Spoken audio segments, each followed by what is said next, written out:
Let's talk about customizing the Adobe Illustrator workspace. So, what is the workspace exactly?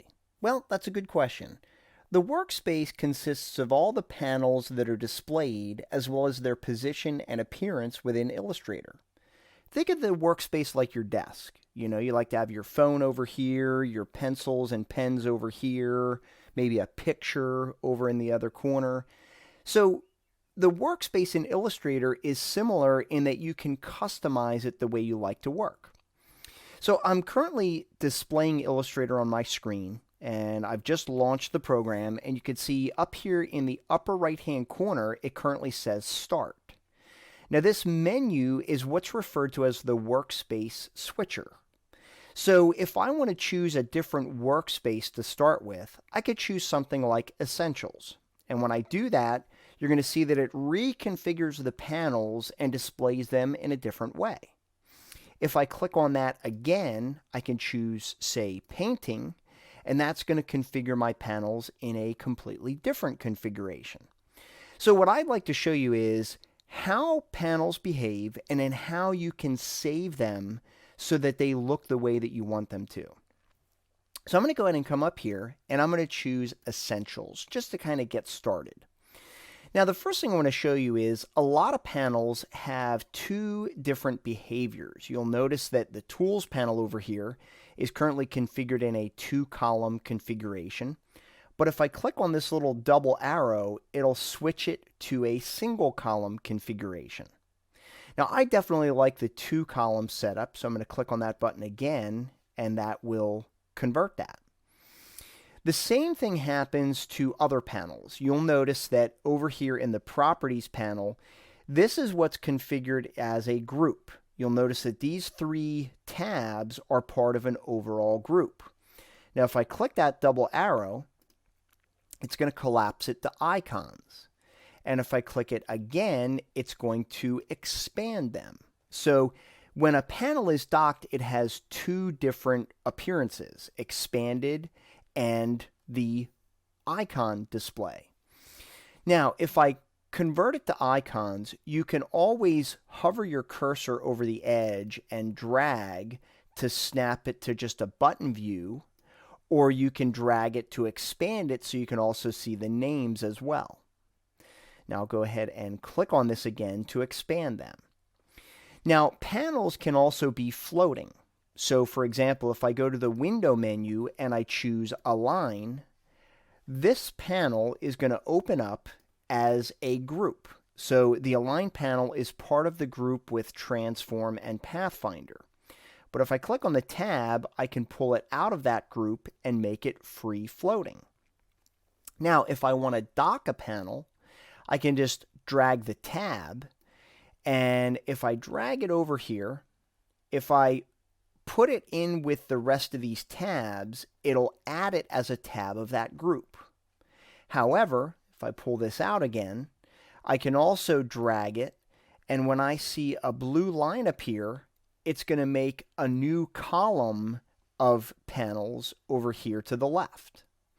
Now you can click on this double arrow to convert it to icons, and I can even hover over this and drag it in to make it just a single icon. But I don't always know what those icons mean, so I like to at least show the name at the same time. Now, if you want to dock multiple tabs at the same time, you can drag the bar at the top, and that will allow, you can see that now I get a blue horizontal line, and that will dock that group at that location. If you want to pull out the entire group, just grab this gripper up here and pull it out, but it's now going to be floating but as icons. So if you click on the double arrow, it will expand them. Now, floating panels can have their own behavior as well. Let's open up something else. I'm going to go to the Window menu, and I'm going to choose Color. And that's going to open up another floating panel here.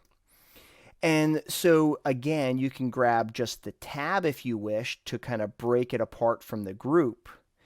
But if you grab that tab and you move it to the bottom of another existing floating panel, you'll get a blue horizontal line allowing you to dock it And now you can see that that is docked to the other group of panels. So you can see there's a lot of different configuration options here.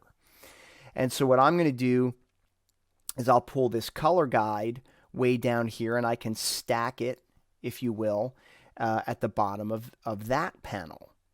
So if you grab the tab, you can then move that up into another group and group it with another panel, if you will.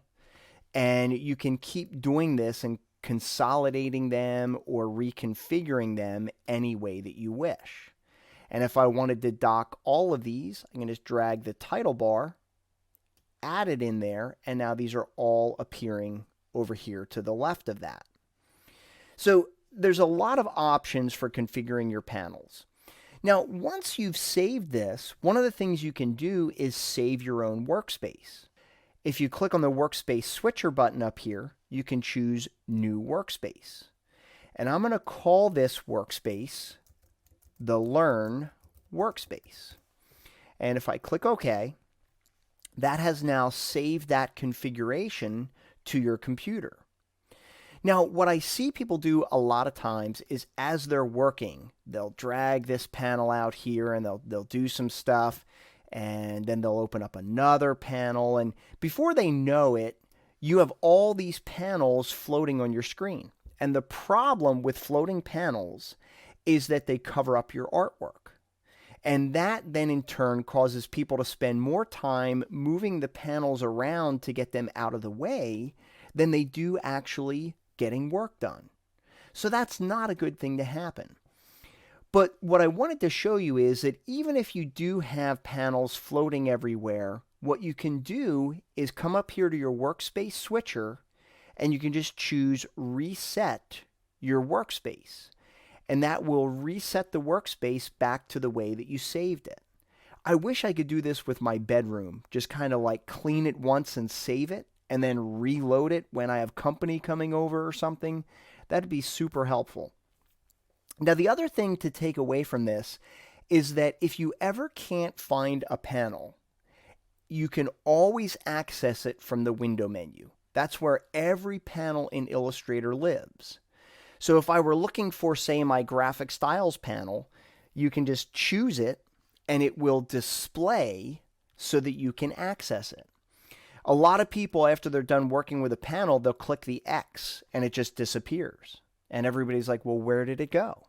Well, just go to your window menu and choose graphic styles again, and it'll bring it right back up where you left it.